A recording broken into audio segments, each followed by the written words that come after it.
First, I want to show you how to get in the machine so you don't fall over and you get it nice and comfortable without injuring yourself. So first, you hold on to the weights. Then, one leg at a time, I want you to put your feet through these.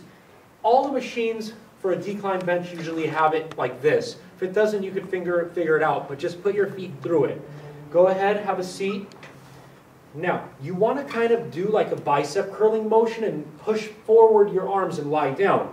Okay, we're going to do a fly. So, we want to tuck the shoulders down, nice and strong. Her head is straight, wrists are straight. You want to be under your chest.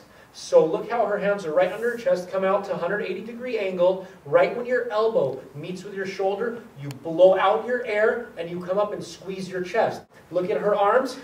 They're not coming up here. Very important because we're trying to work a decline. Look at where her hands are. They're right under her chest. And even when she comes down, her hands are lined up with the elbow right under the bottom of your chest. Then come up and squeeze. This exercise in particular is going to make your shoulders want to pop out of place. Push them down, keep them down, tuck them down, and pop your chest up a little. Keep your head straight. Now breathe in, blow out, and squeeze.